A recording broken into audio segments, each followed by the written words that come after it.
Do you like what you're hearing? Help us celebrate our 1-year anniversary. You have until November 13, 2018 to leave us a written review along with a star rating. Then shoot an email to contact@sparkjoypodcast.com with your username for a chance to win a copy of Spark Joy signed by Marie Kondo. You can visit sparkjoypodcast.com/iTunes for more details. And now, on to the show. Welcome to Spark Joy, the podcast dedicated to celebrating the KonMari method and the transformative power of surrounding yourself with joy and letting go of all the rest. With your hosts and certified KonMari consultants, Kristen Ivy and Karen Sochi. And now, here's the show.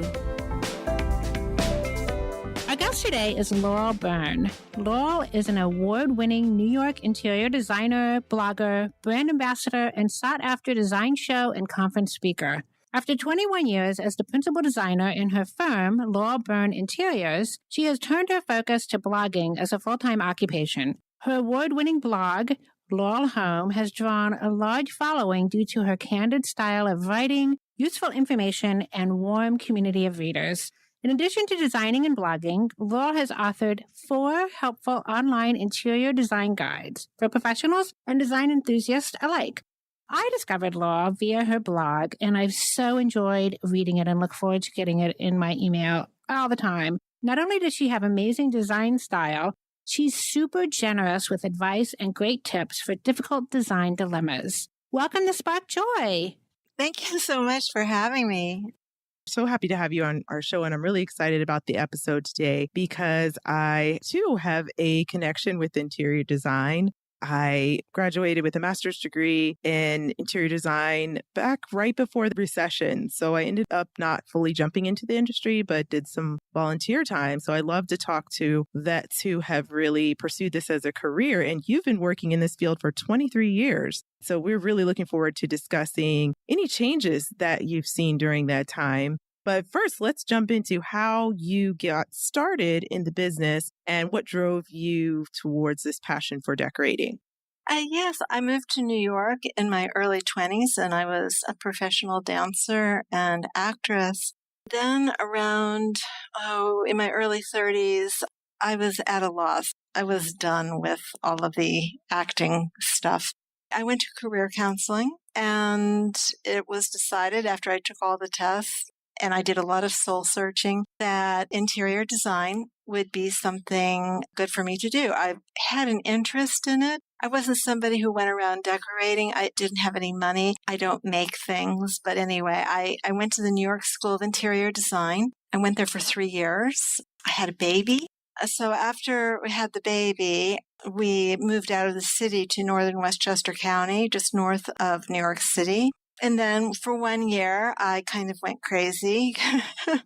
And then I found myself a job working for a decorator in Bedford, New York. I worked for her for 4 years. And then I started my business in 1996. So I think the thing that has changed the most, aside from styles and trends and all that, which we can get to in a little bit, is the internet. Yeah. That has affected our business in a really huge way. It used to be, on the whole, much more exclusive, but the internet changed things because just about everything was accessible to the general public. It was a little bit of a shock at first. I completely agree that the internet seems to have changed so many things, especially, and I totally see it in this area because now everyone has access to good and bad ideas. So it's really interesting, I think, how the internet has opened up so many doors for people, but also has brought a lot of questionable approaches to design in particular forward. I think sometimes, very often, the general public feels that decorating their home is a little bit like going out and buying a dress and a pair of shoes. And it's not. It's extremely difficult. And I used to get these calls. People would be like, in trouble. And sometimes they had already made some big mistakes. It's a minefield, and people don't realize all the pitfalls that there are. everything from not being able to get the furniture through the door or Mm-hmm. up the stairs to, or it doesn't fit in the room, or the color's wrong, or something didn't get done right, or it's damaged. It just goes on and on. I have noticed, and I've really enjoyed the blog post where you do have a reader who approaches you with a question of, or a comment like, I just bought this couch and I have no idea what to do with it. And so, so you talk a lot about this idea that, it's not like you just walk into West Elm and lay your credit card down and buy up a bunch of stuff that looks really good in the store. There's really a lot more to it. But one of the things that I think is so interesting about you is that you have a very well-defined aesthetic. I don't know if I would call it, is it classical or traditional or a little bit of both, but you have a very modern approach to it. Could you tell us a little bit about how your aesthetic came about and how you would define your aesthetic? Yes, classical is a word that I like to use because traditional has become somewhat of a misnomer. Things that are called in the industry traditional, in my opinion, are anything but traditional. I often use the word ersatz, which means fake. It's not traditional. Traditional would be 18th century, for instance, or like a Chippendale chair or sofa or cabinet. That would be classical. But we don't live in museums, so it's not like we're doing a period room. But things like scale, shape, proportion, color, it's like a puzzle. All of these things have to work together, and I'm often asked questions, and it's in isolation, and it's impossible to answer because it's a little bit like saying, what color should my shoes be? I don't know anything else. Mm-hmm. I mean, I know that they're blonde or something like that. I don't know the color of the dress. I don't know the style of the dress. I don't know the occasion. But you take all those things and you multiply it by 1,000 because in interiors, there is so much. The adjoining rooms, the style of the house, where the house is located, the size of the room, the size of the windows, the lighting, the direction. It just goes on and on. But I'm often asked these kinds of questions, particularly with paint colors. And unless I'm standing there, I can't give a responsible answer. I think I could give an answer, but it may not be the right one, if that makes sense. Yeah, that makes sense. We often get asked some questions virtually that we can't answer until we understand the context, or some we can't even answer unless we're literally in their space and looking at the project as a whole, not just this isolated solution. So that's something we definitely run into in the organizing side of things as well. And we've noticed on your blog that a lot of your readers are concerned about things like challenging spaces, weird shaped spaces that we need to find organizing or design related solutions for. So I was curious, like, do you have top tips for that in terms of like favorite solutions for specific dilemmas that really revolve around kind of an awkward layout or a poorly thought renovation? Yeah, call a professional. Yeah. Because I mean, you can try to do it yourself, but look at it this way. A professional who's done 100 or 200 or 300 living rooms, they're going to know a lot more than a person who's never furnished a living room, right? Absolutely. It's not that easy. You have to have a plan. But I've had people send, if they have a really difficult room that they can't figure out, to send them in. So one woman sent me in her measurements, but I realized they weren't adding up. So she had made some mistakes in her measurements. So there she has a plan, but her room is really 18 inches wider than what she had drawn. So in this particular case, that 18 inches makes a big difference. So it is very important. There are services that you can call on to do measuring for you. But I definitely think that everybody, unless they just happen to be very experienced, should work even just on a consulting basis. Even if you have a designer come over for a couple of hours and, spend a few $100s, and they will tell you things that you never thought of. I actually had some professional organizers come to my house about 3 months ago. This is the best thing I ever did. This is what's really funny. Sometimes people ask me to help them organize. I myself am not organized. I'm phenomenally disorganized. And they don't realize that being an interior designer and doing space planning is a completely different skill from organization. Now, a person might have both skills. I get the skill of organizing, that first of all, doing your own stuff, I think, is difficult. For me, it's just painful.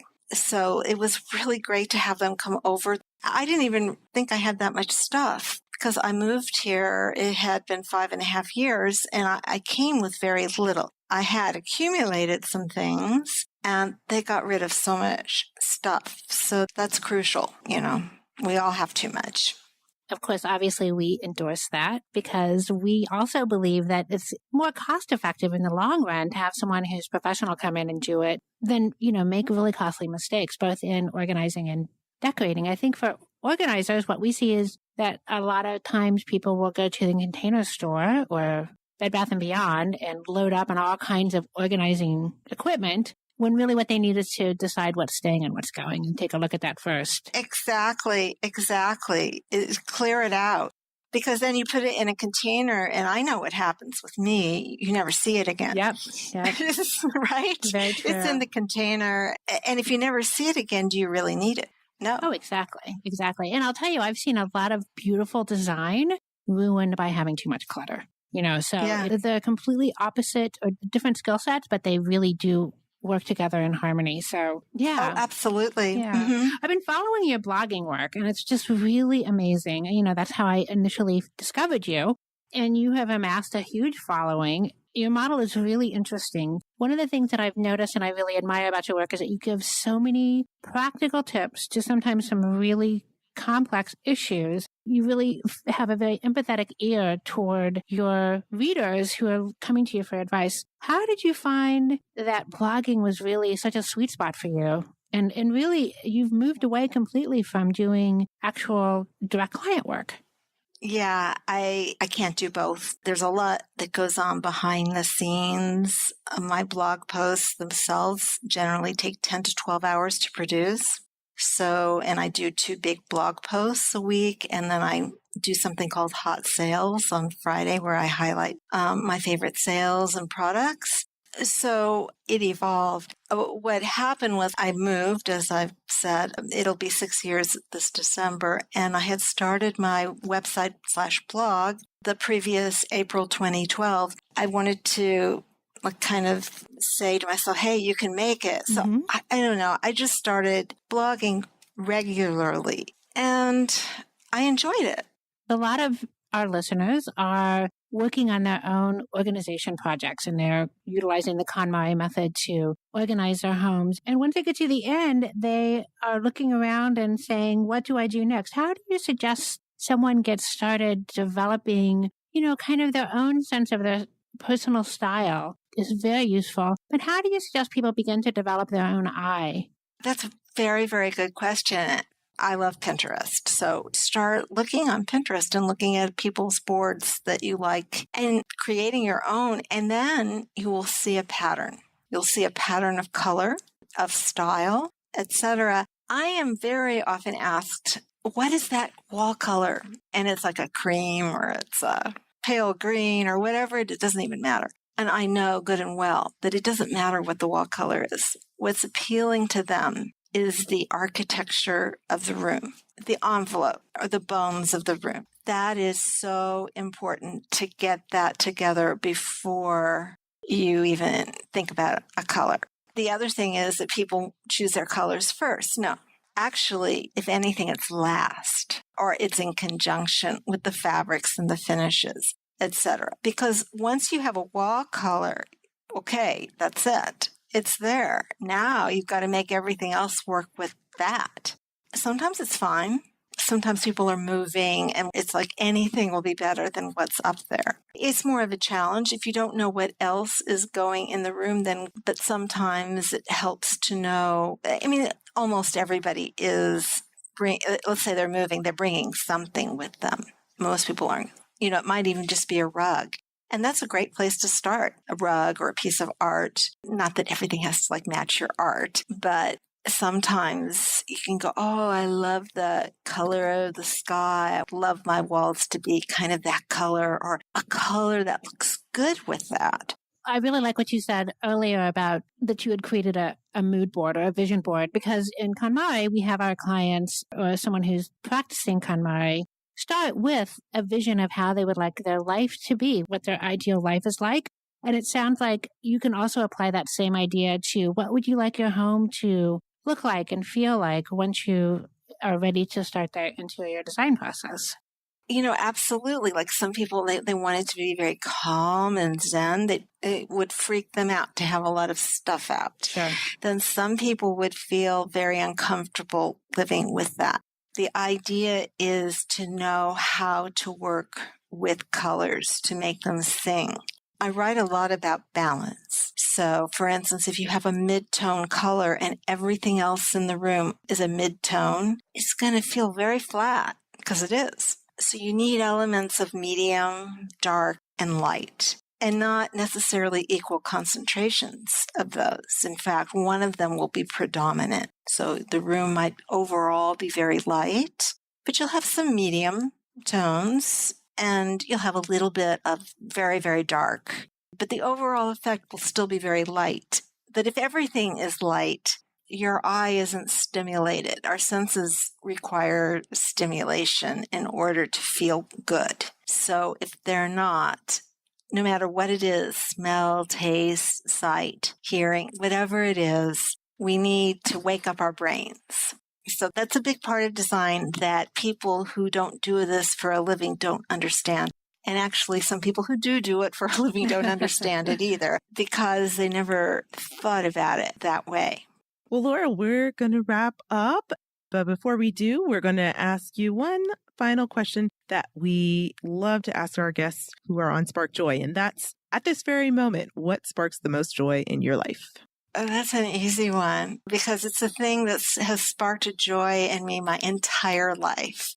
And that is the art of classical ballet. I desperately wanted to be a ballerina. I still love it. I still take ballet lessons. I love classical music. I've been listening to a lot of Mozart recently. I just can't get enough of it. So ballet, I watch ballet on YouTube. I go to live performances too, but I really do love it. Beautiful. Thank you so much, Laurel, for being on Spark Joy. Oh, well, thank you so much for having me. I love to talk about what I do.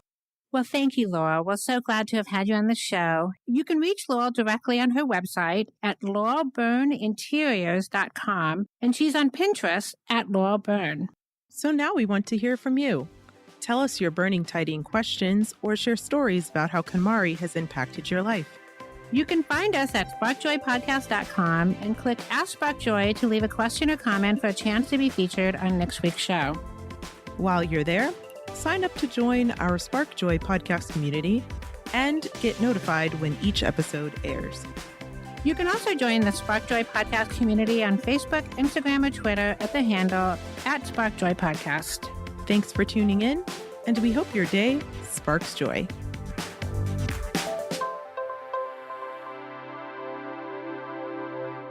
Thank you for listening to Spark Joy with your host Kristen Ivy of For the Love of Tidy in Chicago and Karen Sochi of the Serene Home in New York City.